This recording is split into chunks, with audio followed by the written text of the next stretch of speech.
Este programa contiene imágenes y descripciones gráficas de las consecuencias de la guerra que pueden dañar la sensibilidad del espectador. Diamantes. Eternos. Hermosos. Símbolos de amor. Los hay de diferentes colores, formas y tamaños.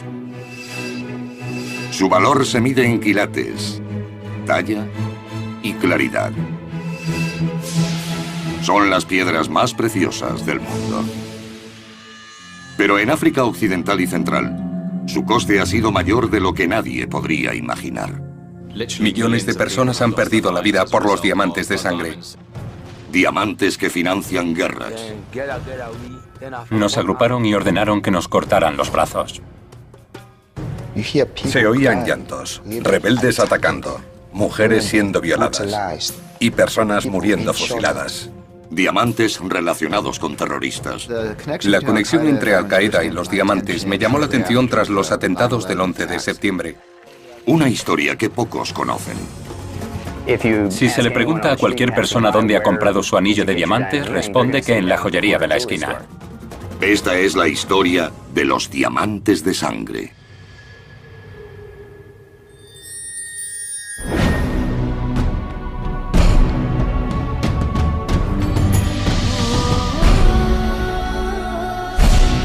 Diamantes de sangre.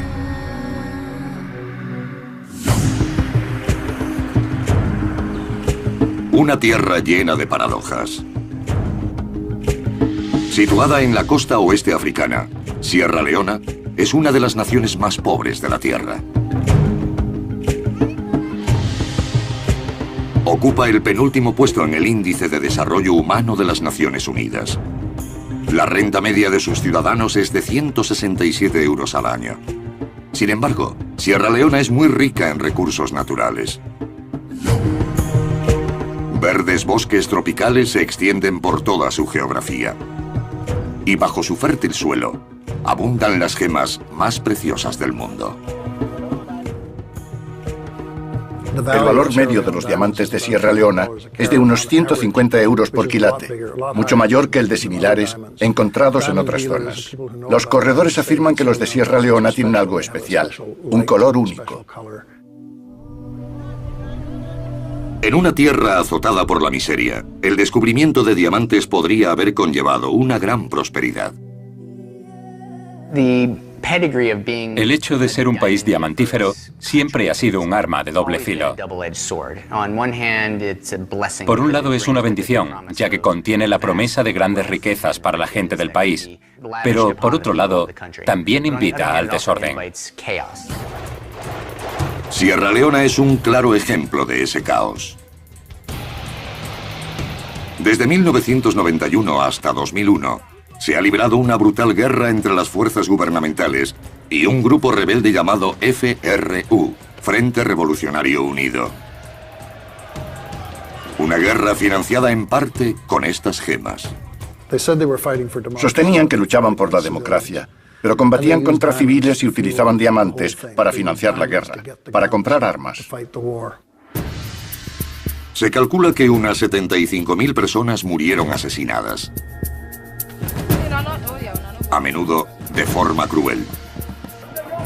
Y 2 millones, casi la mitad de la población, fueron desplazados de sus hogares. Ha sido la forma de guerra rebelde más despiadada de la historia moderna. Actualmente, los restos del violento conflicto abundan en los pueblos rurales y en las atestadas ciudades. El trauma de la furia de este conflicto sigue siendo visible en los rostros de aquellos que sufren heridas, tanto físicas como emocionales. La guerra de Sierra Leona infligió un gran daño a la infraestructura vital, a la vida de la gente. No hay casi nadie que no tenga una historia atroz que contar.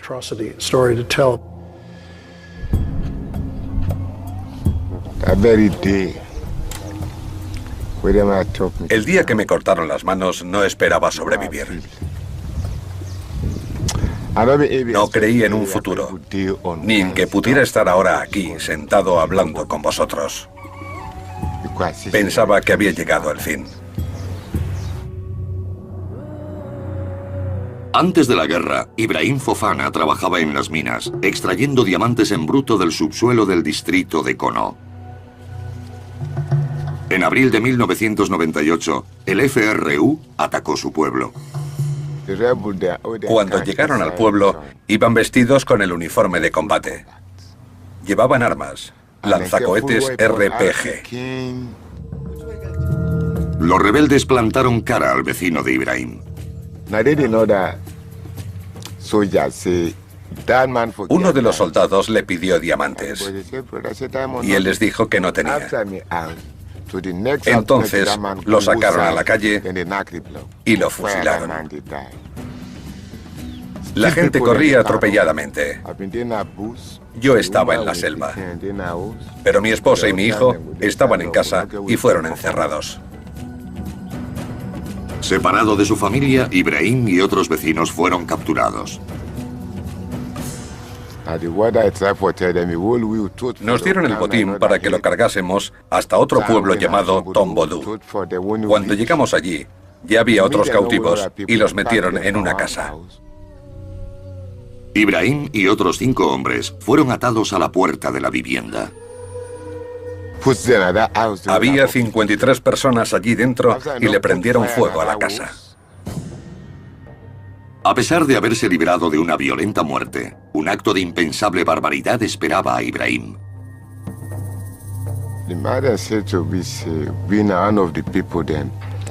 Nos habían amenazado para que votásemos a Tejan Kaba y gracias a eso ganó las elecciones.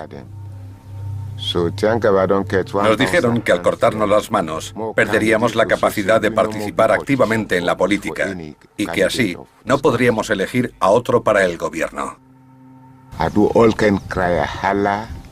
Grité y chillé. Los rebeldes se reían de mí. Me ordenaron que estirara los brazos y yo me negué. Me golpearon por todo el cuerpo con sus armas y me debilitaron. Colocaron esta mano en el mortero y la cortaron. Luego pusieron la otra y la cortaron también. Abandonado a la muerte, Ibrahim se arrastró hasta un lugar seguro. Más tarde, supo del destino de su familia. Prendieron fuego a nuestra casa, con mi mujer y mi hijo dentro. ¿Qué podía hacer yo? En ese momento estaba preso, y ellos hacían lo que querían. Actualmente Ibrahim vive en un campo para heridos de guerra y amputados, uno de los muchos que hay por todo el país. En Sierra Leona, más de 10.000 personas han sufrido un destino similar. La amputación era la atrocidad característica del FRU. Cometieron todos los crímenes de guerra mencionados en las convenciones de Ginebra e inventaron el suyo propio, la mutilación intencionada de civiles no combatientes. La mayoría de las veces se cortaban manos y piernas, pero ninguna parte del cuerpo era inmune a las hachas y machetes del FRU. El propósito de todo era seguir una estrategia militar, provocar el desplazamiento forzado de la población de aquellas áreas que el FRU quería controlar, las zonas donde se encontraban las minas de diamantes. En la década de los 90, una epidemia de guerra y abusos de los derechos humanos se extendió por toda África. Angola, Liberia y la República Democrática del Congo también estaban sumidas en brutales guerras civiles. En conjunto se calcula que 4 millones de personas perdieron la vida. Lo que conectaba a todos estos conflictos era la moneda utilizada para financiarlos: los diamantes. En África, los brillantes de la guerra son extraídos y vendidos por movimientos rebeldes. Los utilizan para financiar la compra de armas.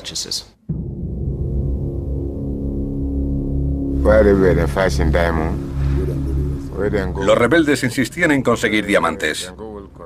Cuando se descubrieron las gemas en Kono, se dieron cuenta de que era su única fuente de apoyo exterior. Si los rebeldes se hubiesen dedicado a la agricultura, no habrían recibido apoyo exterior y la guerra habría terminado hace mucho tiempo. Y no me hubiesen amputado las manos.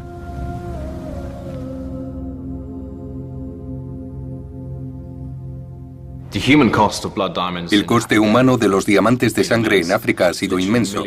Millones de personas han muerto como resultado de los conflictos. Se han cometido terribles atrocidades, desde la amputación de brazos y piernas en Sierra Leona a terribles masacres en Angola, muerte y destrucción. ¿Qué bien ha hecho esos yacimientos a los países? Ninguno. Han sido una maldición. ¿Qué han recibido las personas que vivían en las zonas conflictivas? Generalmente miseria, esclavitud, muerte y enfermedades. A medida que los ciudadanos de 4 zonas de guerra africanas sufrían, los diamantes de sus países fluían libremente al mercado mundial de piedras preciosas.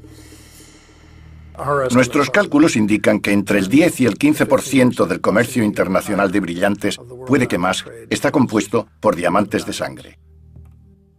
Hoy, los diamantes de sangre extraídos en la década de los 90 adornan las manos y cuellos de personas que no tienen ni idea de sus brutales orígenes.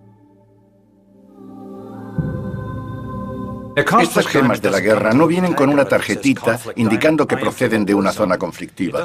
No tienen, como las banderas piratas, 2 tibias y una calavera grabados en su interior. Solo son trozos de mineral. Si se le pregunta a cualquier persona dónde ha comprado su anillo de diamantes, responde que en la joyería de la esquina. No sabe absolutamente nada de su procedencia. La historia moderna de cómo son introducidos en el mercado está relacionada con una compañía que cogió un mineral y lo transformó en una industria multimillonaria.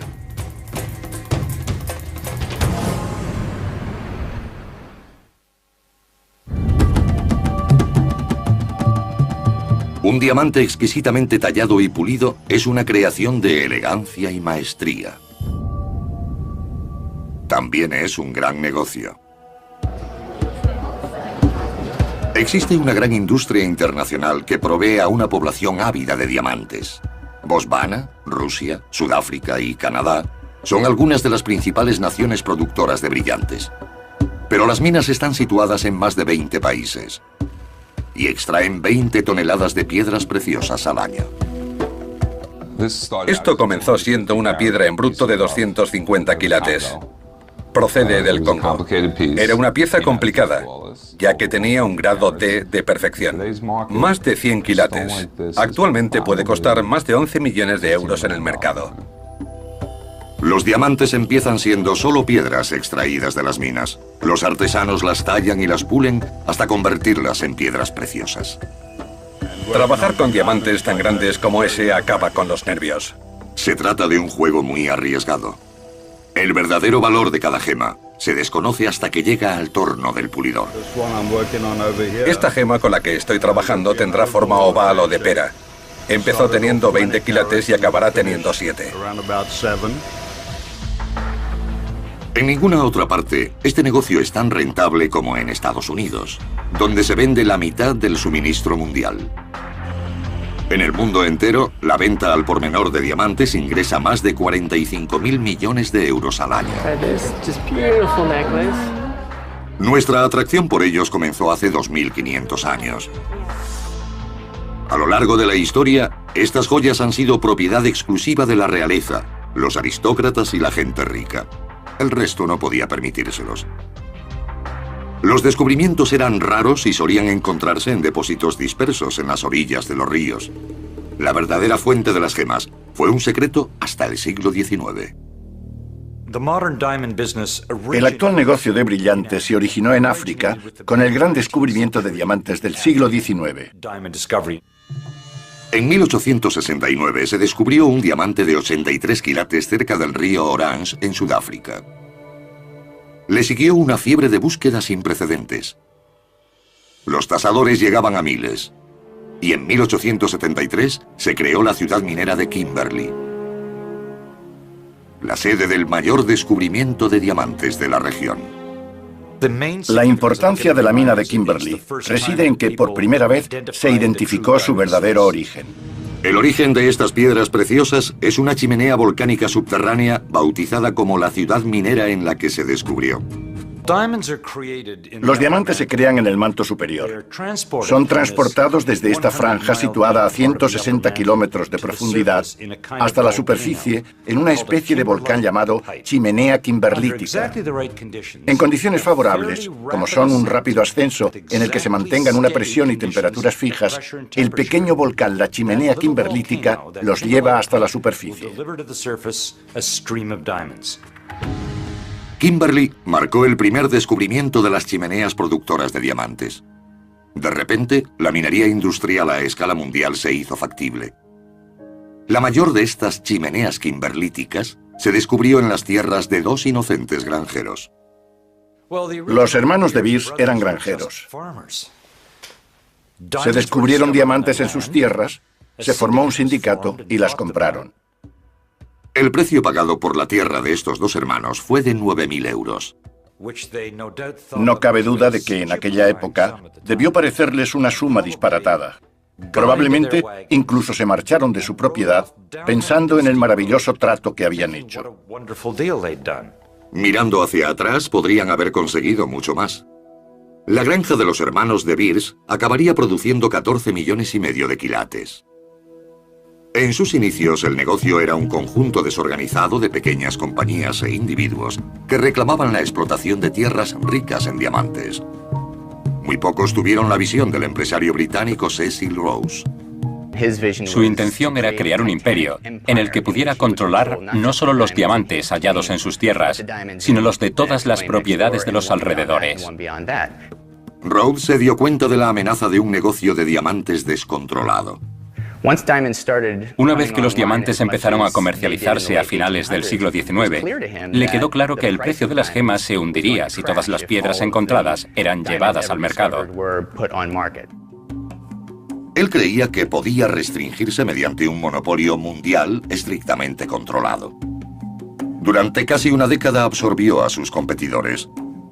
En 1888 fundó The Beers Consolidated Mines, en honor a los hermanos en cuyas tierras se descubrieron. A sus 35 años, en 1888, controlaba el 90% de la producción mundial de diamantes. Aquel monopolio fue acusado de acaparar el mercado y controlar su suministro para mantener la demanda. Tenemos la creencia de que los diamantes son escasos, pero no es cierto. Lo que les da valor es la retención y control de los suministros. Eso evita que el mercado se sature y haya más oferta que demanda. Ese es uno de los fundamentos que estableció De Beers desde el principio. A medida que pasaban los años, creció la demanda, en parte debido a la brillante comercialización ideada por De Beers. En 1948, bajo la dirección de su presidente Ernest Oppenheimer, la compañía lanzó una de las campañas publicitarias más potentes de la historia.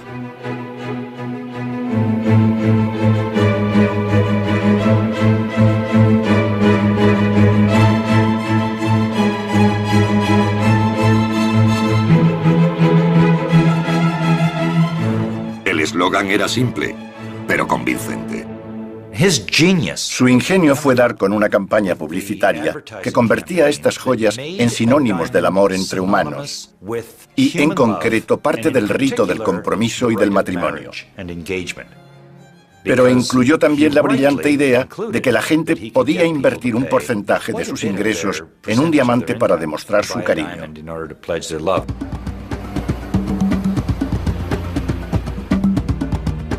De Beers dirigía su monopolio mediante una organización central de ventas, la renombrada Diamond Trading Company. Su central de Londres se convirtió en el destino final de todos los diamantes que extraía o adquiría en el mercado. Incluso hoy, la mercancía de la empresa es clasificada, tasada, mezclada, almacenada y vendida aquí. De Beers vende sus diamantes en Londres en 10 ocasiones al año. La subasta es llamada a la vista porque es donde se pueden ver por primera vez. Hasta el día de hoy, la gente no puede creer que primero haya que entregar el dinero y luego se adquiera el producto. Supongo que eso reitera la importancia del suministro. El que tiene el artículo manda. Si se tiene el minas, se es el rey. De Beers da a las gemas un precio aproximado. Uno puede abonarlo y llevárselos o negarse a pagar, y probablemente no volver a recibir una invitación para la vista en la vida. A finales de siglo, De Beers controlaba casi el 90% de los diamantes en bruto del mundo. Pero su modelo de negocio tiene fallos. Hasta finales de la década de los 90, mantuvo la política de controlar la mayoría de los diamantes producidos en todo el mundo, y eso implicaba reducir los suministros sin importar la procedencia de las gemas ni cómo llegaron al mercado.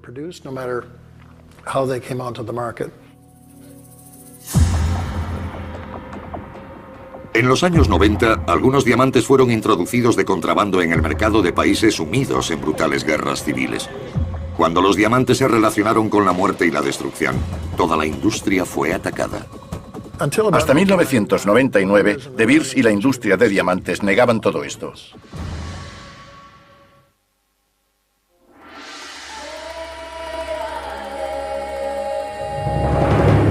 Aproximadamente el 60% de la producción en bruto del mundo procede de África. Botswana y Sudáfrica son ricas en chimeneas kimberlíticas subterráneas. Eso hace que la minería industrial a gran escala sea posible, rentable y fácilmente controlable. Si alguien encuentra una, puede poner una valla a su alrededor, excavar la zona, sacar la grava y quedarse con la producción.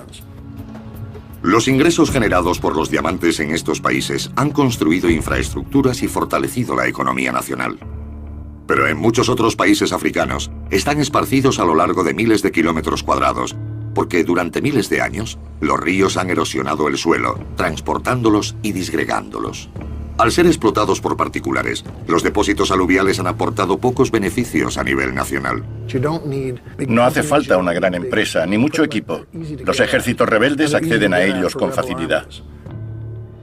Los depósitos aluviales son frecuentes en Sierra Leona, la República Democrática del Congo y Angola, el país donde los diamantes de sangre llamaron por primera vez la atención del mundo entero.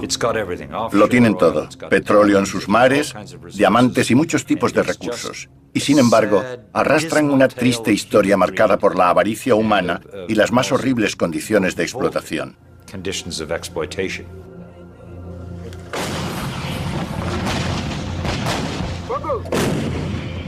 Durante más de 2 décadas, Angola sufrió una guerra civil que parecía interminable.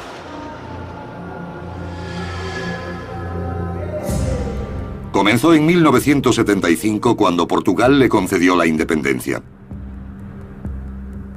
El Movimiento Popular de Liberación de Angola, el MPLA, controlaba el gobierno desde la capital, Luanda, con apoyo soviético. El ejército rebelde llamado UNITA, Unión Nacional para la Independencia Total de Angola, estaba dirigido por Jonas Savimbi y contaba con el apoyo de Estados Unidos. Con el final de la Guerra Fría se redujo la ayuda de las superpotencias y ambos bandos se quedaron sin dinero y sin armas. Pero Angola contaba con grandes fuentes de recursos naturales. El gobierno se hizo con el petróleo, UNITA con los diamantes. A comienzos de los años 90 necesitaban dinero para armas y decidieron apoderarse de las minas de diamantes del norte de Angola. En 1992, los rebeldes de UNITA se apoderaron casi del 70% de las minas angoleñas. La guerra se financió en parte con la venta de los diamantes extraídos por personas en condiciones de esclavitud. Los ingresos reportados costearon la máquina de guerra de UNITA. Se libraron violentas batallas entre los rebeldes y las fuerzas gubernamentales, en las que se vieron atrapados inocentes. Casi 1 millón de personas murieron innecesariamente en el conflicto de Angola. La guerra desencadenó una investigación por parte de Global Witness, una pequeña organización no gubernamental con base en Londres que se dedica a estudiar las relaciones entre el abuso de los derechos humanos y la explotación medioambiental. Los diamantes angoleños son de los mejores del mundo. El 80% tienen calidad de gemas. Son los diamantes que todos quieren. Y ese es uno de los principales problemas para Angola y una bendición para UNITA. UNITA no tuvo problemas para encontrar compradores. Cuando UNITA desarrolló un sofisticado sistema de ventas, corredores de diamantes del mundo entero acudieron a ellos. Incluso se constituyeron sociedades mineras temporales. De esta forma, las piedras preciosas en bruto tuvieron entrada directa en el mercado de Amberes, y a cambio la facción recibió una cantidad de dinero estimada en 2.800 millones de euros. Ese fue el valor de los diamantes angoleños que pasaron por sus manos durante los 90. No todas las transacciones implicaban dinero. Los traficantes llevaron armas almacenadas en viejos depósitos de Bulgaria y otros países del este. Los traficantes de armas viajaban a Angola a intercambiar directamente armas por diamantes. No había movimiento de dinero. Era un simple trueque. Alguien enviaba un tanque a Angola en un avión ruso IL-76. Aterrizaba en una pequeña pista en medio de la selva por la noche para no ser detectado por un satélite, y un tipo acudía con una bolsa de diamantes en representación de Jonas Savimbi. Un tasador revisaba la mercancía, decidía su valor y entregaban el tanque. El AK-47 era el más utilizado en Angola y también en muchas otras zonas de conflicto africanas. Llegó incluso a haber una época en la que UNITA contaba con aviones MiG, todo financiado en gran parte con diamantes. A pesar del acuerdo de paz de 1994 mediado por la ONU, que prometió un gobierno de unidad nacional, las hostilidades continuaron. En 1998, el Consejo de Seguridad de la ONU impuso una serie de sanciones y prohibió la exportación y el comercio de diamantes angoleños no certificados por su gobierno. Fue un fracaso total. Ni siquiera se hizo el intento de implementarlo. Incluso el gobierno de Angola, en guerra con UNITA, aceptaba diamantes de zonas controladas por los rebeldes para exportarlos como propios. A finales de 1998, Global Witness publicó sus descubrimientos sobre los diamantes de la guerra en un artículo titulado Aruac Trade. La reacción tras la publicación de nuestro reportaje en 1998 fue explosiva. Nadie entendía qué estaba pasando y causó un gran impacto el hecho de que se vendieran abiertamente a cambio de millones de euros. En realidad, para nosotros fue horrible descubrir que eran los consumidores quienes costeábamos la guerra de Angola. Era algo inaceptable. Una dura acusación contra la industria de diamantes. La mayor crítica del reportaje fue dirigida al gigante de la industria. De Beers era muy aficionado a comprar diamantes a Angola y también a UNITA. Como prueba, Global Witness citó los informes anuales de De Beers. De 1992 a 1997, en todos los informes anuales, se hablaba de su potencia adquisitiva en el exterior y lo fuertes que eran por comprar esos diamantes que inundaban el mercado y amenazaban la estabilidad de los precios. De Beers defiende la compra de diamantes angoleños. En primer lugar, hay que dejar claro que De Beers jamás ha comprado diamantes de sangre. Durante la década de 1990 teníamos una sociedad con el gobierno en Luanda, comprábamos diamantes y los exportábamos. Cuestionan la definición del conflicto asociándolo a la compra antes de 1998. Hasta el momento en que se impusieron las sanciones, por definición, no había diamantes de sangre en ese país. A la industria le gusta pensar que los diamantes de guerra aparecieron en 1999, cuando de hecho fue mucho antes. Antes de la imposición de las sanciones, todo el mundo esperaba que los rebeldes de UNITA aceptaran una paz sostenible y duradera. Por desgracia, mirando atrás, vemos que esa esperanza era en vano. Cuando se reconoció que los rebeldes angoleños no estaban dispuestos a participar de modo significativo en alcanzar la paz, Naciones Unidas impuso sanciones. De Beers, rápida y efectivamente, empezó a trabajar con la Organización Mundial para asegurarse de que esas sanciones se cumplían a rajatabla. En octubre de 1999, De Beers anunció su intención de cerrar sus oficinas de compra en Angola. Para aquellos afectados personalmente por el conflicto, la definición de un diamante de sangre importa poco. El coste humano por los diamantes de guerra en Angola es fácil de comprobar. Solo hay que ver a los amputados que hay en Luanda. Angola era uno de los países con más campos de minas del mundo, y lo sigue siendo. Aún hay mucha gente que pierde la vida.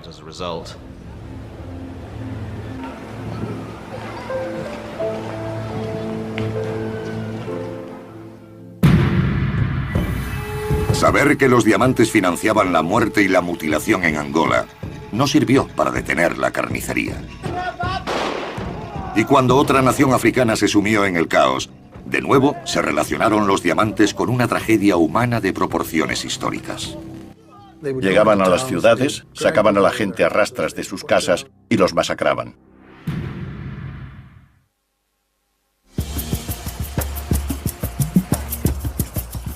Por el este y sudeste de Sierra Leona, hay centenares de kilómetros cuadrados de suelo rico en diamantes esparcidos. El verdadero problema es la naturaleza incontrolable de la extracción de las gemas en países en los que existen diamantes aluviales. De fácil acceso para los oportunistas, gobiernos corruptos y ejércitos rebeldes, los diamantes han dado forma al pasado de Sierra Leona y casi destruyen a una orgullosa nación, fundada en los principios de la libertad.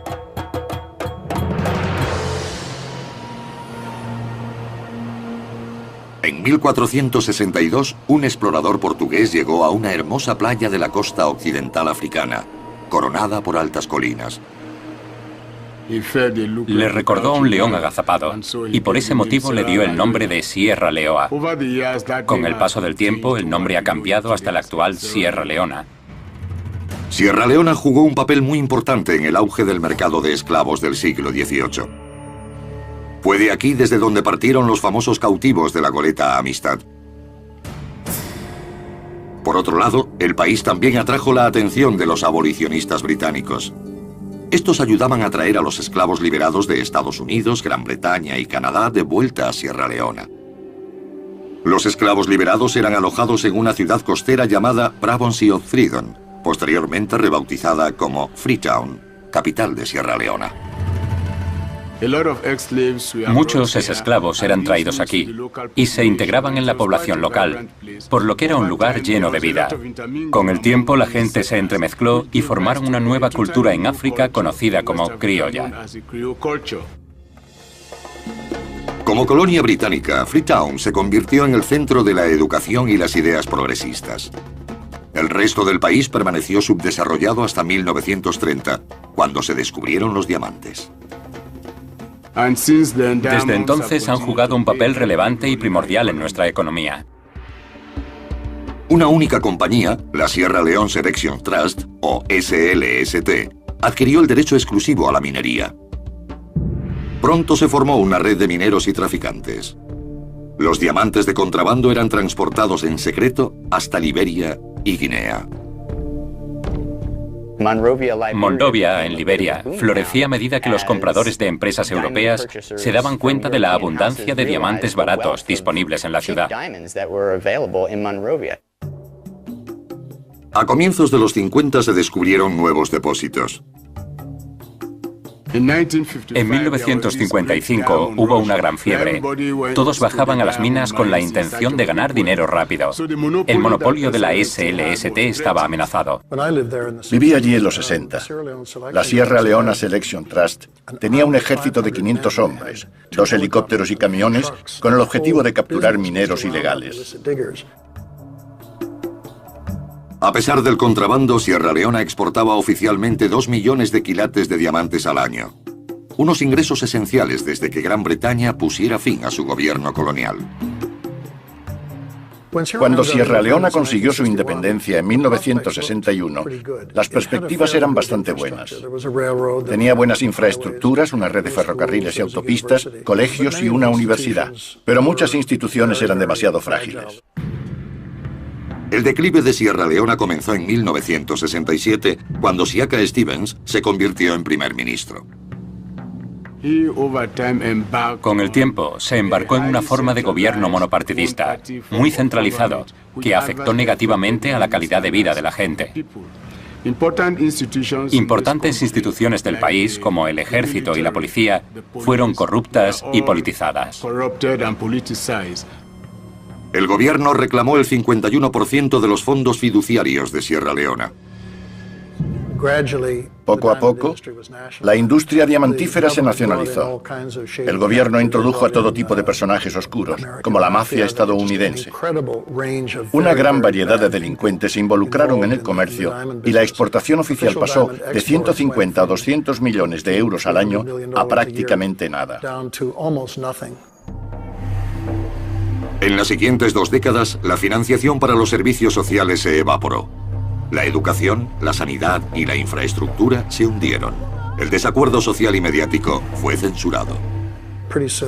El Estado no tardó en caer en picado. Muchos jóvenes universitarios fueron radicalizados en esa época y esa experiencia los llevó a crear una especie de oposición que continuó hasta los inicios del movimiento rebelde en la década de los 90. Uno de los líderes rebeldes era el antiguo cabo del ejército Foday Sankoh. Conocí muy bien a Foday Sankoh. Era como un camaleón en el sentido de que adoptaba cualquier color.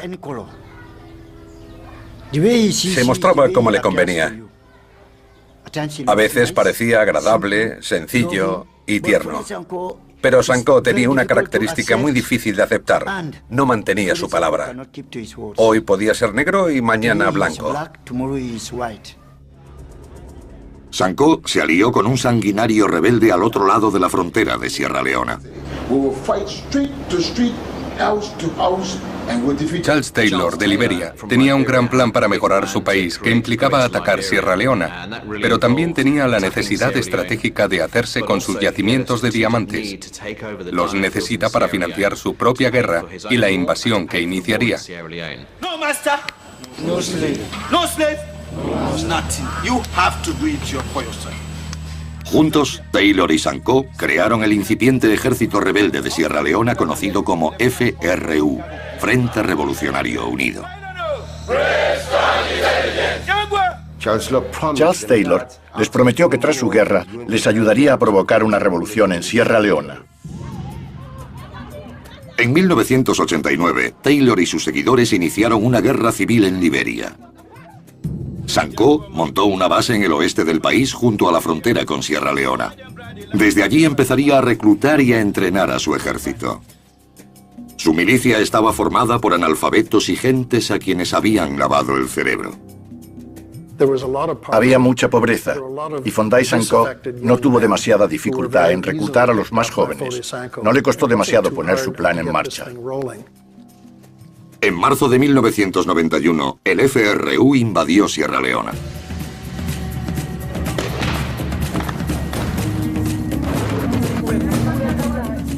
Muchos creían que la causa del FRU era justa, una queja contra el gobierno. El supuesto ejecutivo legítimo de Sierra Leona derrochaba los ingresos aportados por los diamantes, robaban lo que debía destinarse al desarrollo, ya no se invertía en colegios ni hospitales, y la infraestructura del país se venía abajo. Solo un año después de la invasión del FRU, una junta militar dio un golpe de estado con éxito. Sería uno de los 3 gobiernos que combatirían el FRU en el transcurso de la guerra. Pero para Sankoh, poco importaba quién se sentara en el palacio presidencial. Era un hombre hambriento de poder que quería gobernar su país, Sierra Leona, a toda costa. El FRU arrasó sin encontrar resistencia los lucrativos distritos de diamantes al este del país. El ejército rebelde masacró a quien encontró en su camino.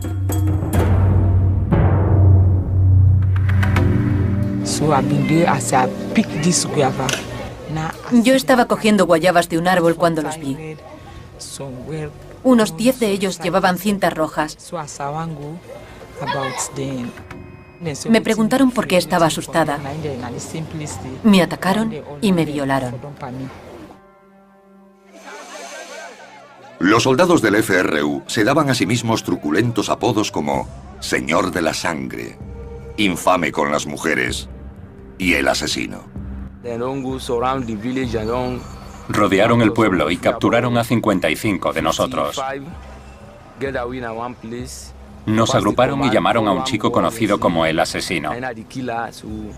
Decidieron sacrificar a alguien, así que trajeron a una mujer de etnia limba y la mataron.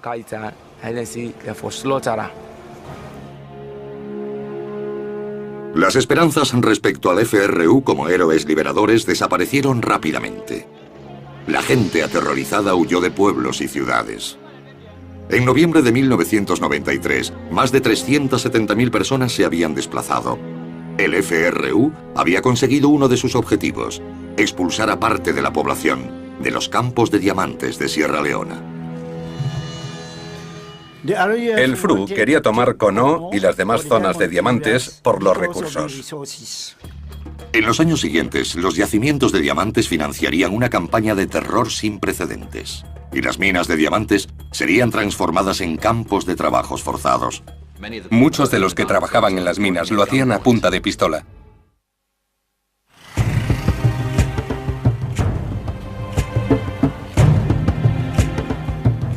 Antes de que comenzara la guerra rebelde, Usman Kanté era un adolescente típico de Sierra Leona.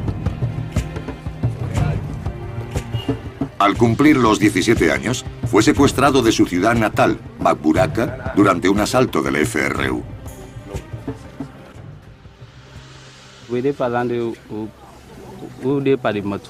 Nos metieron en un camión, a más de 100 personas. Yo pensaba que como habíamos sido secuestrados, iban a matarnos. Pero nos trajeron aquí, a trabajar en la mina. Las minas de diamantes se convirtieron en campos de trabajos forzados controlados por el FRU, en el que trabajaban miles de civiles secuestrados. Día y noche. Si hubiésemos intentado descansar, nos habrían matado. Teníamos que hacer nuestras necesidades allí, donde trabajábamos. El agotamiento físico era muy común. De hecho, una táctica del FRU era cansar a los mineros para que no pudieran huir. No había suficiente comida. Nos daban gari. Éramos esclavos. Si alguien salía a buscar algo de comer y lo atrapaban, lo mataban. Los rebeldes vigilaban a todos los cautivos para evitar el robo.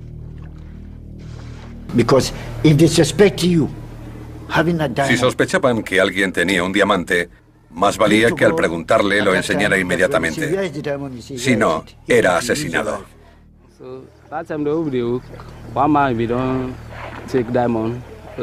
A veces, cuando trabajábamos, alguien cogía un diamante. Y si se negaba a devolverlo, ellos le decían que se lo diera. Si se negaba, era interrogado y asesinado si insistía en no dárselo. Al final, siempre conseguían lo que querían.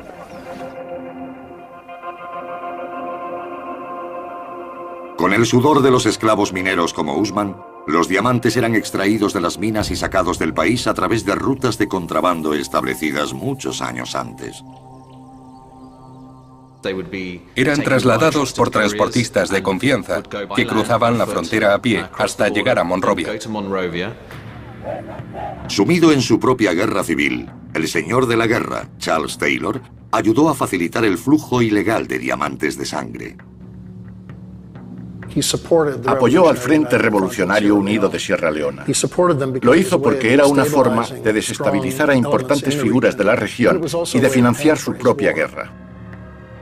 Los diamantes extraídos por el FRU financiaron dos máquinas de guerra rebeldes simultáneamente, una en Liberia y otra en Sierra Leona. A cambio de los diamantes, recibían armas y munición. Fusiles AK-47, ametralladoras y lanzacohetes RPG. Fusiles de cañón largo, lanzagranadas, misiles tierra-aire, helicópteros. Normalmente la munición se entregaba por millones de unidades. El control del FRU de los diamantes de Sierra Leona servía a otro propósito estratégico. Si se controlan las zonas ricas en recursos, el gobierno se hunde económicamente y no puede financiar su ejército. Muy pocos de los limitados ingresos estatales estaban dirigidos al ejército. Muchos militares descontentos se volvieron contra el gobierno. El ejército no podía luchar de forma efectiva. Muchos de los soldados se volvieron sobels, soldados que se hacen rebeldes. Eso complicó la situación en el frente de la guerra. Los soldados unían fuerzas con los rebeldes y atacaban ciudades, violaban a mujeres y mataban a personas. Sin nadie para proteger a los civiles, una secta guerrera de la tribu Mende, conocidos como los Kamayors, levantaron sus armas contra el FRU en 1992. Ese era el motivo por el que teníamos una milicia civil. La gente protestaba porque sus casas y sus pueblos eran arrasados por militares del gobierno. Ni siquiera eran rebeldes.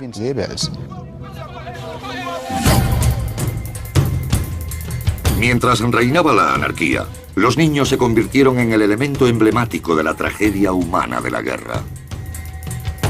Muchos fueron asesinados. Otros niños los asesinaban. Creo que el número de niños soldados aproximado era de unos 20.000, muy elevado. Las edades comprendidas eran de entre 7 y 12 años. Eran muy jóvenes y la mayoría muy agresivos. Para provocar el comportamiento violento, el FRU daba drogas y alcohol a los niños soldados. La mayoría eran niños, pero también se reclutaba a niñas que trabajaban como cocineras, esclavas sexuales y soldados.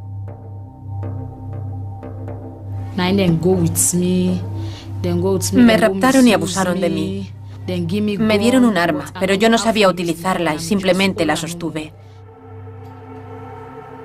Lovett Freeman tenía 14 años cuando fue raptada.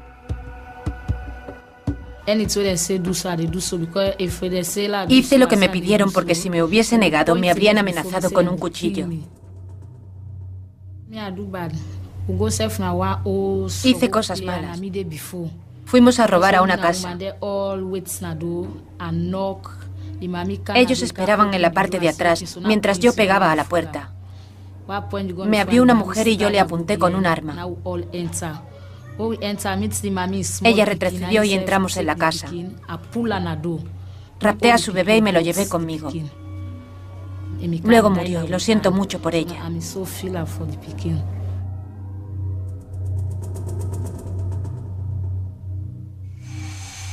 Los niños solían ser utilizados para aterrorizar a sus propias familias. Solían raptar a niños y niñas para obligarlos a matar a su propia gente. Tiempo después, cuando olvidaban, les decían que ellos eran sus padres y los utilizaban como soldados para atacar las diferentes zonas.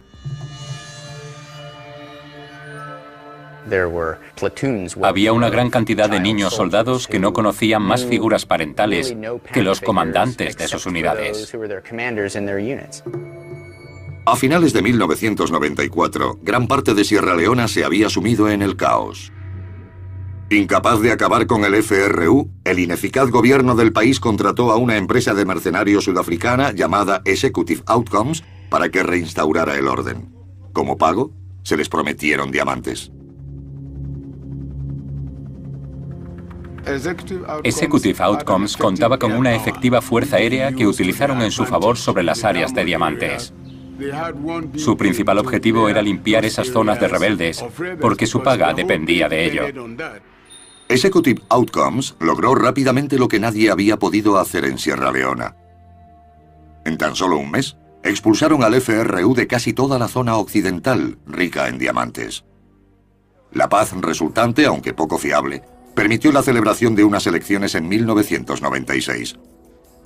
El FRU se negó a participar. El exmiembro de las Naciones Unidas, Amak Tejan Kaba, fue elegido presidente. Amak Tejan Kaba hizo su campaña de una forma muy sencilla. Prometió intentar acabar con la guerra y devolver la normalidad a su país.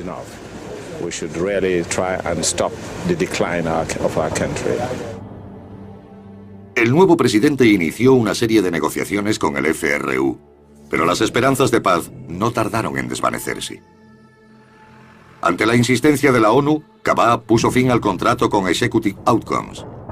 Sin una fuerza militar efectiva que los detuviera, el FRU volvió a emprender su guerra.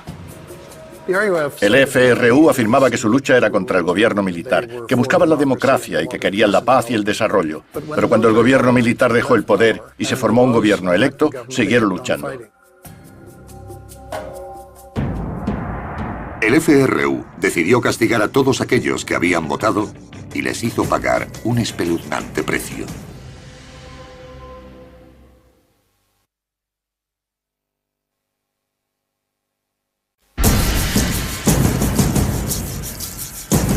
En 1996, la guerra de Sierra Leona entraba en su 6º año.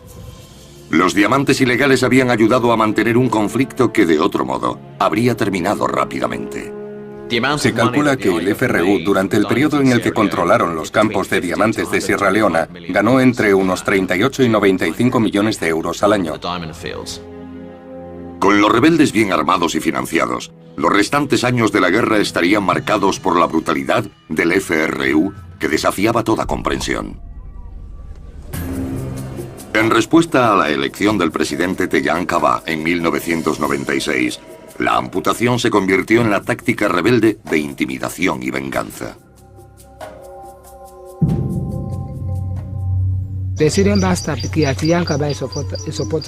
Nos llamaban bastardos y partidarios de Tejan Kaba. Decían, hoy será el último día que os metáis en política. Me ordenaron a estirar los brazos. Yo les supliqué en nombre de Dios. Les dije que tenía hijos. Mi marido no tenía trabajo y yo mantenía a mi familia.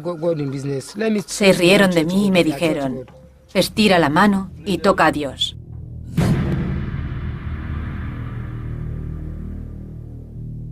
A menudo preguntaban a la gente si prefería llevar las mangas largas o cortas, que era el código para cortar los brazos por la muñeca o por el codo. En 1997, Kumba Mbendi, su esposo y su hijo, huyeron cuando el FRU atacó su pueblo cerca de Kono. Huimos a Tombodú.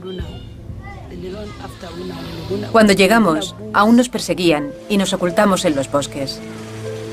En aquella época, yo estaba embarazada de 4 meses. El FRU capturó a la familia. El marido de Kumba fue arrastrado a la selva. 3 rebeldes atacaron a Kumba. Les supliqué, pero empezaron a desnudarme. Estaba desnuda y me caí. Seguí suplicándoles y diciéndoles que estaba embarazada, pero me respondieron que le estaba igual. Entraron en una granja, cogieron un palo y me lo metieron. Empecé a sangrar. Tenían la intención de abrirme el vientre y sacarme el bebé. El marido de Kumba salió de la selva.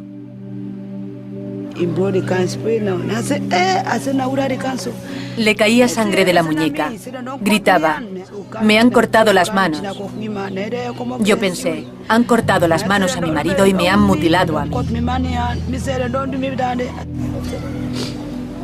Le pregunté por qué se lo habían hecho y me dijo que fue porque había votado a Tejan Kaba y querían darle una lección para que no volviera a hacerlo.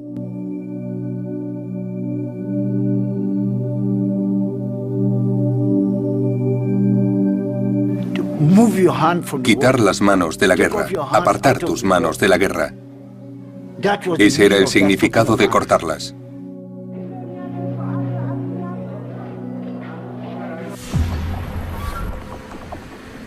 Durante la primera mitad de la guerra, Freetown estaba llena de muestras de atrocidades del FRU. Y en mayo de 1997, tropas del ejército de Sierra Leona derrocaron al presidente Kaba. La nueva junta militar invitó a los rebeldes a Freetown como aliados. Casi inmediatamente, el FRU saqueó la ciudad en lo que llamó Operación de Exterminio Total. Aquellos tipos idearon nuevas estrategias, y una de ellas era la Operación Exterminio Total, que consistía en atacar a civiles, robarles lo poco que tenían y utilizar el botín para sus propios fines.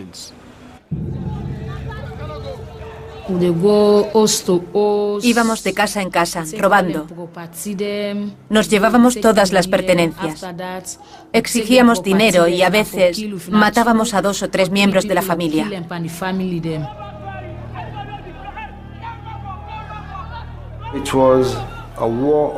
Era una guerra basada en el robo y en el apropiamiento ilegal de bienes ajenos.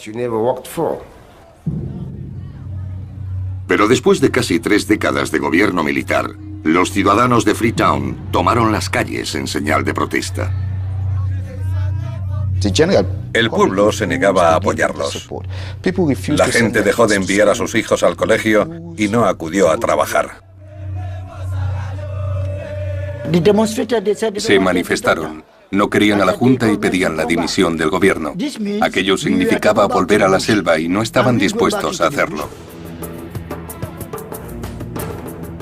En Freetown, el único ejército capaz de luchar contra los rebeldes era ECOMOG, una fuerza de intervención de África Occidental dirigida por Nigeria, desplegada en 1997. Depusieron a la Junta, reinstauraron al presidente Kaba y expulsaron al FRU de Freetown. Se dieron cuenta de que no les era posible quedarse en Freetown permanentemente y gobernar. Y como no era posible, todos los civiles sufrirían las consecuencias.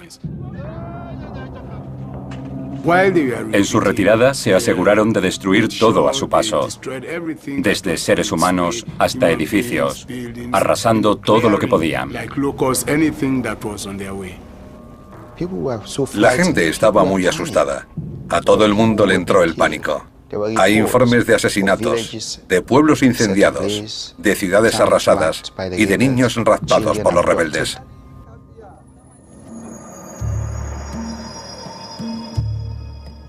El FRU se retiró al este donde, a finales de 1998, volvieron a apoderarse de las minas de diamantes. Rearmados, los rebeldes marcharon sobre Freetown en enero de 1999. Esta vez fue algo más que una campaña asesina. Fue la experiencia más brutal que he presenciado en mi vida. La gente era sacada de sus casas. Yo tuve que esconderme. Se oían llantos, a personas siendo fusiladas, a los rebeldes atacando, a las mujeres siendo violadas delante de sus maridos y sus hijos frente a sus familiares.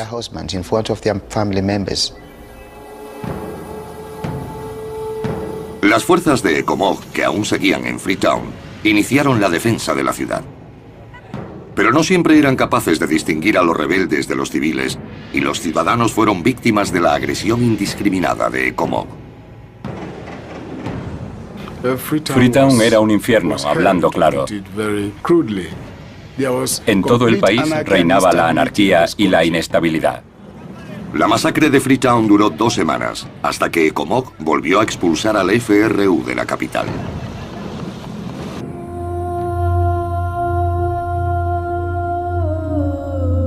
Pero para entonces, 6.000 personas habían perecido.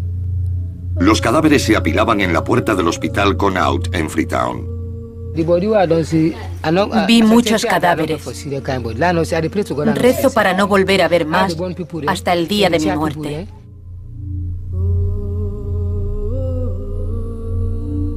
La que fuera una ciudad llena de vida, ahora estaba en ruinas.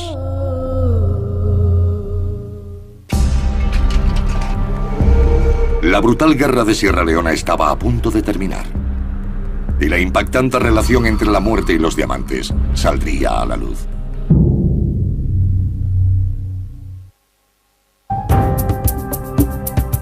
Tras los despiadados asaltos del FRU en Freetown en 1999, la comunidad internacional, mayoritariamente ausente hasta el momento, impuso la diplomacia. Con Estados Unidos y la ONU como mediadores, las partes enfrentadas se reunieron en Lomé, Togo, en julio de 1999 y firmaron un acuerdo de paz. Exigía el fin de las hostilidades por parte de ambos bandos. También garantizaba la amnistía a todas las fuerzas combatientes, incluido el FRU, y fijaba el reparto del poder. El acuerdo de paz de Lomé fue probablemente una de las peores cosas que se han hecho en África en muchos años. El principal beneficiario del acuerdo fue el líder rebelde encarcelado Foday Sankoh. El arquitecto de los crímenes de guerra del FRU obtuvo la vicepresidencia. La gente decía que nunca habría una solución militar al problema. Tenía que ser política. Y la solución política fue dar la vicepresidencia del país a un asesino. Como vicepresidente, Sankoh recibió el control oficial de las minas de diamantes de Sierra Leona, el mismo objetivo que había buscado con la guerra. Sankoh conspiró para derrocar al gobierno. Cuando se trata con un grupo tan anárquico y peligroso como el FRU, es de tontos creer que van a conformarse con la mitad del pastel. Querían todo el poder. Aún quería el puesto principal. Foday Sankoh quería ser presidente del país. El FRU fue contrarrestado por una fuerza pacificadora de la ONU formada por 6.000 hombres, que se desplegó en octubre de 1999. Pero durante casi un año, estas fuerzas evitaron los campos de diamantes del este, aún controlados por el FRU.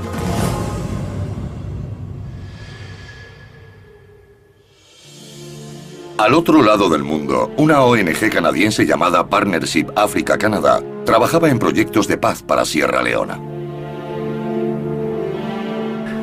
Uno de los sierraleoneses del grupo dijo: esto es todo por los diamantes, y hasta que alguien no haga algo al respecto, no va a terminar. Empezamos a investigar y descubrimos que era cierto. Esa era la causa. En enero de 2000, Partnership Africa-Canadá publicó un informe contundente que revelaba cómo los diamantes financiaban la brutal guerra del FRU y las atrocidades contra los derechos humanos. Uno de los implicados era Charles Taylor, elegido presidente de Liberia en 1997. Encontramos pruebas muy claras de que muchas de las gemas estaban siendo sacadas de Sierra Leona a través de Monrovia mediante Charles Taylor y sus compinches e introducidos en el mercado mundial. El informe acusaba a De Beers de formar parte del problema de los diamantes de guerra. De Beers había cerrado su oficina de Sierra Leona en 1985. Pero debido a la práctica de la empresa de comprar la mayoría de los diamantes en bruto del mercado, el informe concluía que era prácticamente inconcebible que De Beers no estuviera comprándolos indirectamente del conflicto de Sierra Leona. Si no se pueden comprar en el país del que son extraídos, se puede hacer en otro. Al final, todos acaban en el mismo lugar, por lo que compraban los que habían sido introducidos de contrabando desde diferentes lugares. De Beers no ha comprado ningún diamante de Sierra Leona desde 1985, pero obviamente ha habido problemas, ya que los introducen de contrabando en los mercados internacionales a través de diferentes canales. Liberia era la primera parada para la mayoría de las gemas procedentes de Sierra Leona. También era uno de los lugares favoritos para los traficantes que buscaban blanquear diamantes ilegales procedentes de otros países africanos. En 2 años, diamantes valorados en 1.500 millones de euros llegaron a Amberes supuestamente desde Liberia. Pero ninguno procedía de Liberia. Este país no es capaz de producir una cantidad equivalente a 7 millones de euros al año. Estas son las cifras oficiales registradas en Bélgica y se emitieron sin que nadie se inmutara. Nadie hacía preguntas. No había control de ningún tipo. Los diamantes ilegales solían llegar a Amberes acompañados de papeles con membretes de compañías ficticias. Llegaban a la frontera belga con una factura que indicaba que habían sido comprados en Liberia, pero podían ser de otra parte. El informe también denunciaba que las facturas eran falsificadas a menudo, indicando el último lugar de procedencia, no su país de origen. Muchos diamantes pasaban por la frontera suiza y eran declarados como helvéticos. Por supuesto, Suiza no tiene yacimientos. La publicidad negativa sobre los diamantes de guerra se extendió por todas partes y la industria tomó nota. De Beers fue el primero en actuar. De Beers empezó a reconocer que se trataba de un problema real y como líderes de la industria tenían que acometer algunos cambios en su forma de hacer negocios. Se dieron cuenta de que debían hacer algo, por motivos altruistas o para proteger el buen nombre de los diamantes. Se implicaron en el tema. En 2000, De Beers dejó de comprarlos en el mercado internacional. Probablemente De Beers eran más conscientes del problema que otras empresas y declararon que solo comprarían los de la mina que controlasen o de las que fuesen accionistas para saber exactamente su procedencia. La terrible tragedia que estaba teniendo lugar en Sierra Leona impactó al mundo y a la industria. Rápidamente quisimos formar parte de la solución para poner fin a todo eso. Los diamantes no deberían tener nada que ver con ese tipo de actividades. La industria, que apenas había cambiado en el curso de un siglo, inició un giro radical. La conciencia sobre los diamantes de guerra fue probablemente el mayor cambio de la industria casi desde el principio. Al mismo tiempo, a medida que Partner África-Canadá sacaba a la luz la relación entre los diamantes y el conflicto de Sierra Leona, la inestable paz del país se vino abajo. Durante los primeros meses hubo una paz relativa, pero los rebeldes no tardaron en asaltar zonas importantes y atacar a la gente. Pero esta vez, el FRU sería derrotado. En mayo de 2000, un pequeño ejército británico de intervención, fuertemente armado, desembarcó en Sierra Leona. Naciones Unidas incrementó el número de su fuerza hasta más de 17.000 soldados. Juntos, acabaron con los últimos bastiones del FRU, que perdió el poder. Su líder, Foday Sankoh, fue detenido.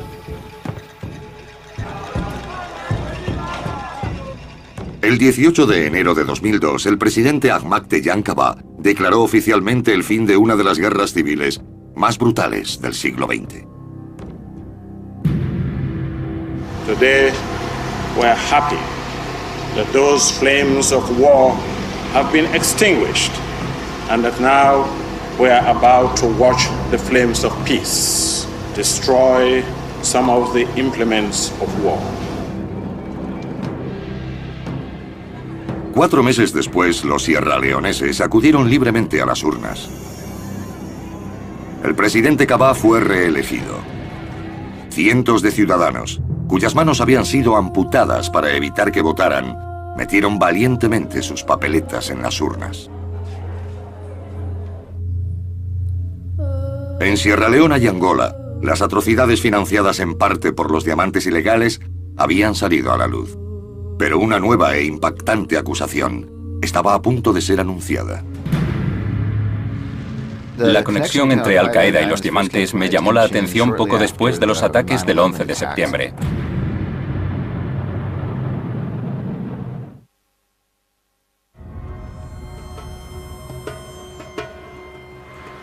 La mañana del 2 de noviembre de 2001, los lectores del Washington Post se despertaron con un titular que relacionaba el comercio ilegal de diamantes con la organización terrorista más famosa del mundo.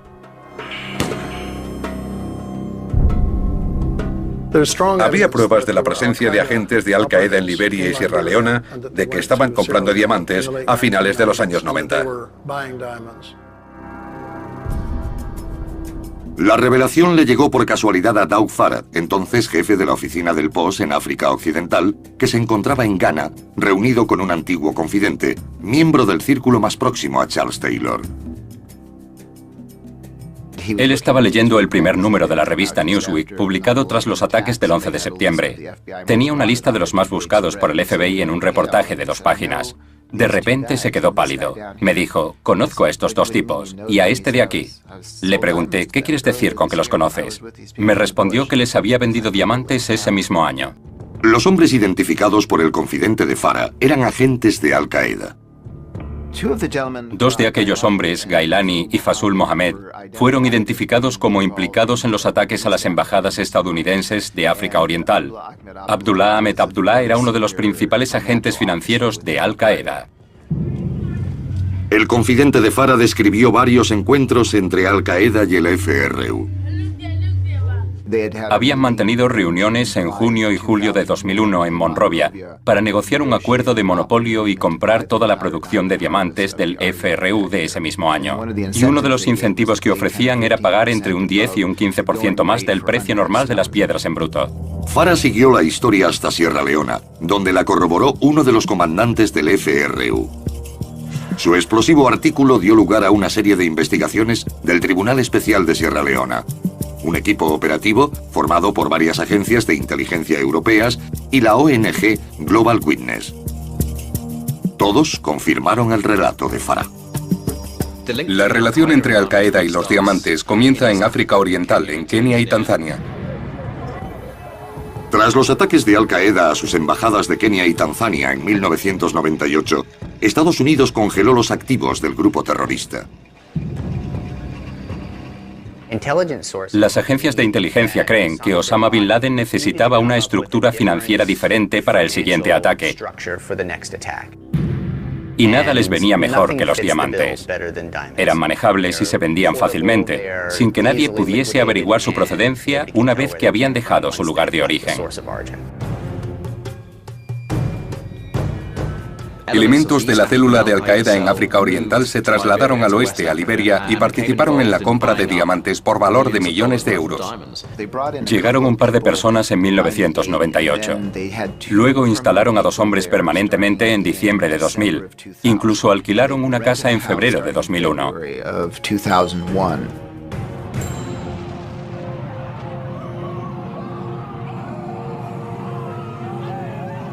Publicados pocos meses después de los atentados del 11 de septiembre, en Washington, la reacción a los descubrimientos de Farah fue diversa. La CIA y el FBI se negaban a creerlo. Los miembros del Congreso siguen exigiendo al FBI y a la CIA que investiguen la historia. El FBI fue enviado en 2 ocasiones a África Oriental para estudiar la relación entre los diamantes y el terrorismo. Aquello creó cierto grado de hostilidad en las 2 agencias, ya que el Congreso les ordenó que invirtieran fondos en algo que no consideraban importante. El FBI y la CIA entregaron informes clasificados de sus investigaciones sobre la supuesta relación entre Al-Qaeda y los diamantes a la Comisión de Investigación del 11 de septiembre. Su informe oficial contradice la versión del Washington Post. Dice: no hemos encontrado pruebas concluyentes de que Al-Qaeda financie sus actividades comerciando con diamantes africanos de guerra.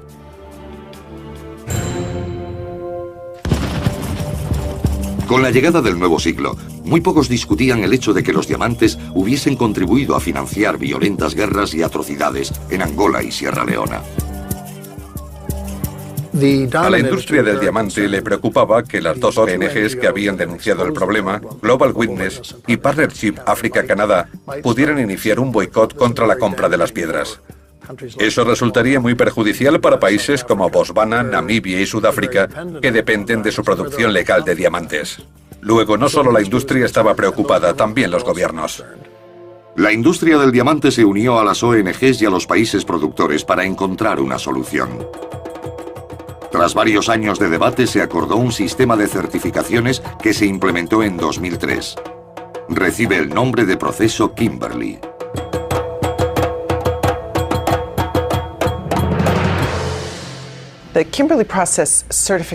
El sistema Kimberley de certificación del proceso, que es el nombre técnico, es un acuerdo patrocinado por la ONU que exige que cualquier diamante en bruto que cruce una frontera internacional lo haga en un paquete sellado y vaya acompañado de un certificado del proceso Kimberley, compulsado por el gobierno, que describa el volumen, peso y valor de la piedra. Hasta la fecha, más de 70 países son miembros del proceso Kimberley.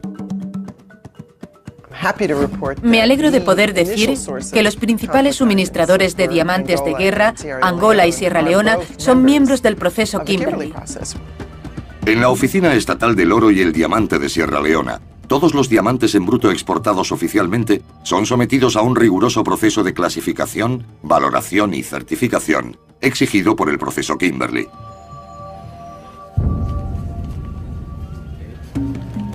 Una vez que una mercancía certificada y sellada es exportada, entra en una cadena de suministro que finalmente llega a los agentes, talladores y vendedores al por menor de todo el mundo.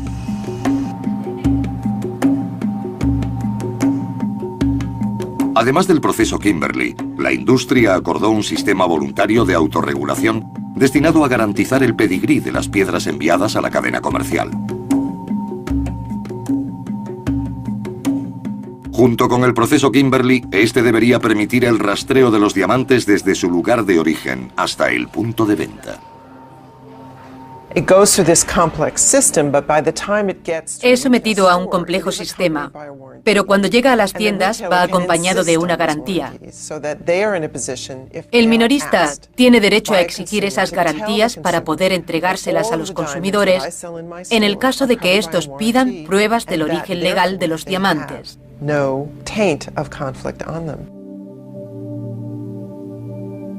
Pero, ¿funciona el sistema? Se calcula que los diamantes de guerra han quedado reducidos a menos de un 1% del comercio mundial, debido principalmente al fin de las principales guerras financiadas por estos. Y desde que fue implementado el proceso Kimberley, va en aumento la exportación de diamantes legales en antiguas zonas de conflicto. Creo que uno de los indicios de éxito del proceso Kimberley es lo sucedido en Sierra Leona. En 2002, creo que Leona exportó diamantes legales por valor de unos 20 millones de euros, mientras que en 2005 fueron 107 millones. No obstante, algunos detractores sostienen que el sistema tiene varios fallos. A los países miembros se les exige la institución de una serie de controles internos para evitar que entren en el sistema de diamantes ilegales, una tarea descomunal en áreas de minería aluvial no controlada, como las antiguas zonas de conflicto. En un país como Sierra Leona, donde existen unos 180.000 mineros artesanales, personas que extraen diamantes con una criba y una pala, la mayoría sin licencia, es muy difícil averiguar de dónde proceden los que se ofrecen para exportación. No se puede seguir el rastro hasta la mina. A menos que un inspector se presente físicamente para atestiguar que son extraídos de una mina concreta, no hay forma de que un sistema de certificación pueda servir para controlarlos. Pueden llegar a Sierra Leona desde Liberia y pasar de allí a Guinea. A las ONGs también les preocupa que el sistema de garantía diseñado para seguir a los diamantes hasta su venta al por menor no permita su revisión por parte de una tercera entidad. La cadena de garantías de la industria, es decir, la autorregulación, es voluntaria y no permite auditorías, lo cual es una debilidad del sistema. Una investigación secreta de Global Witness reveló que un gran número de minoristas estadounidenses no podían ofrecer garantías de la legalidad de sus diamantes cuando se les pedía.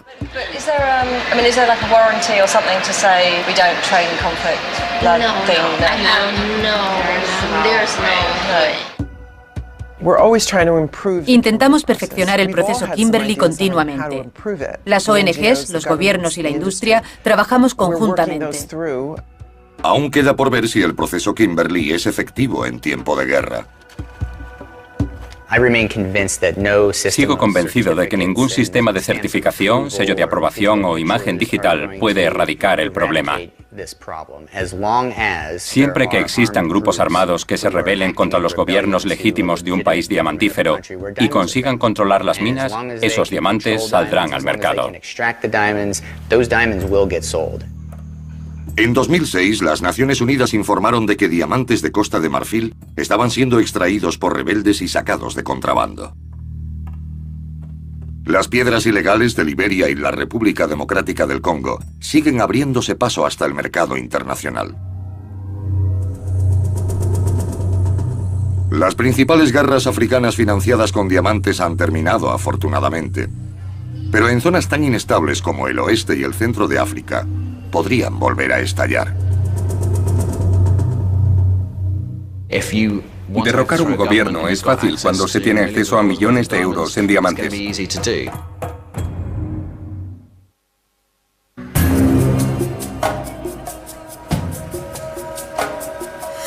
En la Sierra Leona de posguerra existe una paz poco estable.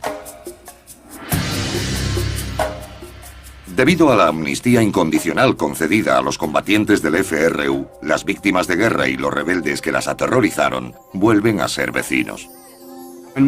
La mayoría de nosotros considera la guerra civil como una larga pesadilla. La gente está preparada para perdonar, pero no para olvidar. Y para seguir adelante necesitan tener la esperanza de que no volverán a sufrir ese tipo de atrocidades. La Comisión de la Verdad y Reconciliación de Sierra Leona urge a víctimas y verdugos a encontrar un terreno común. Se pide a los asesinos que muestren remordimiento. Algunos han muerto, otros han desaparecido. Mucha gente ha sido víctima de la guerra de un modo u otro. Y se supone que debemos pedir perdón y ofrecer nuestra simpatía. Se pide a las víctimas que olviden, pero no todas pueden. No está bien. A veces le pido a Dios que me dé fuerzas si me encuentro con la persona que me hizo esto, porque no seré capaz de sentarme a hablar con él. El principal motivo de queja es la ayuda gubernamental dirigida a los autores de los crímenes. A cambio del desarme, se ofrece una compensación económica a los antiguos combatientes del FRU. Son los excombatientes los que salen ganando. Fueron a la guerra, cometieron atrocidades, saquearon las propiedades y se han salido con la suya. Reciben amnistía total, formación y dinero para volver a sus comunidades, mientras que las víctimas salen perdiendo. Puede que ayuden a los rebeldes armados por miedo. Nosotros apenas sobrevivimos. En ninguna otra parte es más evidente la negligencia que en el campamento Grafton para heridos de guerra. Llevamos en este campamento desde el 17 de noviembre de 2000. Actualmente acogemos a 500 personas. No tenemos electricidad ni aseos. También hay problemas educativos. Necesitamos buenas escuelas. Diseñado como refugio temporal, ahora las ajadas tiendas son el único amparo de los residentes. Una de ellas es Kumba Mbendi. Seguimos aquí y todavía sufrimos mucho. Todos hemos sufrido mucho. Durante la guerra, varios rebeldes del FRU mutilaron sexualmente a Kumba. Ahora vive con el estigma de aquel ataque.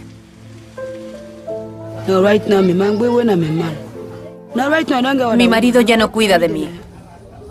Se ha ido y me ha dejado sola. Incluso los hombres con los que salgo me abandonan una vez que se acuestan conmigo. Se dan cuenta de mi condición y se marchan.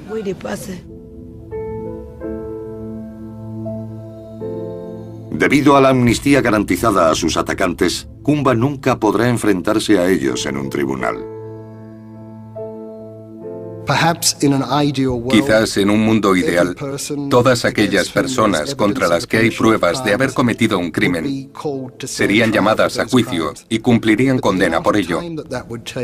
Pero la cantidad de tiempo y de recursos que eso requeriría sería insostenible. Solo unos cuantos se enfrentarán a la justicia. Sus casos serán juzgados en el fuertemente protegido Tribunal Especial de Sierra Leona, en Freetown. El Tribunal de Crímenes de Guerra formado por la ONU tiene la tarea de juzgar únicamente a aquellos que tienen la mayor responsabilidad de las atrocidades cometidas durante la guerra. Juzgan crímenes de naturaleza horrible, torturas, asesinatos, mutilaciones, amputaciones, crímenes sexuales, violaciones, incendios de casas con gente dentro, enterramientos de personas vivas. Son acusaciones de crímenes terroríficos. Blood diamonds are the common thread that bound together this criminal enterprise. The rule of the gun reigns supreme. En marzo de 2003, el comandante del FRU, Foday Sankoh, fue acusado de 17 crímenes contra la humanidad. Pero Sankoh nunca compareció. A finales de ese mismo año, murió en prisión. No obstante, La acusación más importante del tribunal se reservaba al hombre que ayudó a financiar la guerra y la dirigió desde la distancia. On behalf of the people of Sierra Leone and the international community, I announce the indictment of Charles Yankee Taylor for war crimes, crimes against humanity, and serious violations of international humanitarian law. Fue muy significativo que en este caso el imperio de la ley traspasara fronteras e implicara a todo tipo de personas, incluso a un antiguo jefe de Estado. Tras ser detenido en Nigeria en marzo de 2006, Taylor fue encarcelado por el Tribunal Especial de Freetown y posteriormente trasladado al Tribunal Internacional de la ciudad holandesa de La Haya. Charles Taylor sigue en espera de juicio. El Tribunal Especial de Sierra Leona ha pronunciado 13 acusaciones. Los veredictos se esperan para 2007.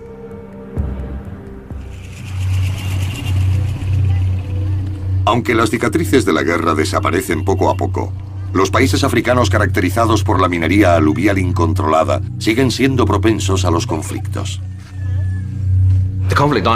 El problema de los diamantes de guerra sigue presente y puede saltar en cualquier momento. África es una zona inestable. Uno de los principales problemas es que no se han atacado las raíces de estos conflictos: la corrupción, la pobreza, la falta de recursos y la falta de oportunidades para la gente. Los jóvenes empobrecidos trabajan duro en las minas.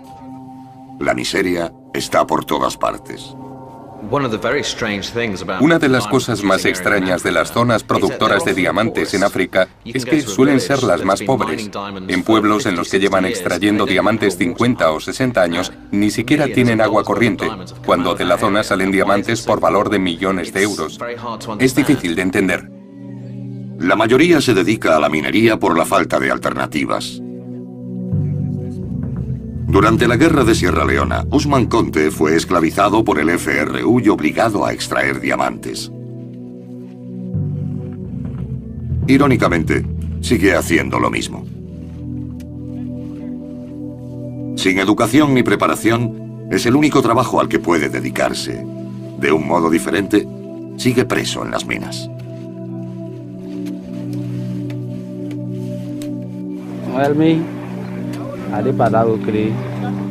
En este trabajo aún no he conseguido nada, pero sigo intentándolo.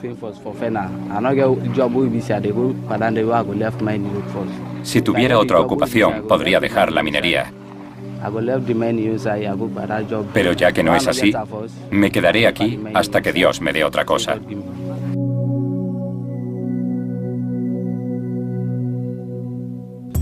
Los mineros obtienen su paga de formas muy diferentes. Algunos reciben una mínima parte de lo que extraen. Otros trabajan por comida.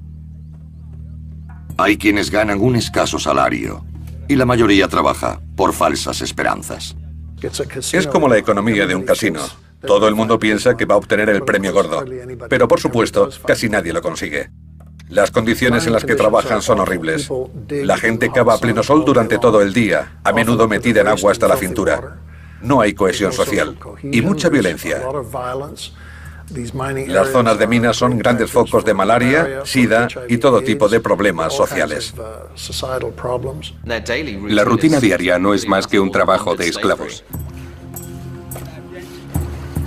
En un esfuerzo por mejorar las condiciones de aquellos sobre los que se construyen los imperios del diamante, las ONGs Global Witness y Partnership África-Canadá, junto con De Beers, crearon la iniciativa Diamantes para el Desarrollo. Hay 1 millón, si no 1,5 millones de mineros aluviales que ganan $1 al día. Lo que sugerimos a través de la iniciativa Diamantes para el Desarrollo son soluciones económicas a problemas económicos. Si logramos mejores sueldos para los mineros y formalizar la embrollada economía del diamante, podremos llevar paz y desarrollo a estas zonas. No habrá futuro mientras la gente que trabaja en esas zonas no obtenga beneficios. Creemos que las comunidades son la prioridad. El objetivo principal de la iniciativa Diamantes para el Desarrollo es educar a los mineros. En general, los mineros tienen una idea de cuánto vale un diamante de baja calidad. El valor que desconocen es el de la mercancía de gran calidad. Es ahí donde se engaña a la gente y donde se consigue el margen de beneficios entre el minero y el exportador. ¿Por qué en Sierra Leona se puede comprar un diamante por 15 euros y luego venderse en Amberes por 800? Es perverso. Hace falta que la industria y los gobiernos empiecen a invertir en su desarrollo y a pagar un salario decente a la gente que trabaja en las minas, además de dar un valor realista a las piedras. Lo que tenemos que hacer es encontrar una forma de validar los diamantes africanos, no solo porque no tienen nada que ver con las guerras, sino porque proceden de lugares desarrollados y sólidos en los que la gente recibe un precio justo por ellos. Es una tarea complicada, pero merece la pena, pues la historia nos ha mostrado cómo el mal uso de los diamantes extraídos en zonas de guerra de África Occidental y Central origina trágicas consecuencias. Al final, lo que erradique los diamantes de guerra, lo que acabe con el tráfico de diamantes de sangre, será el fin del conflicto en los países de donde son extraídos.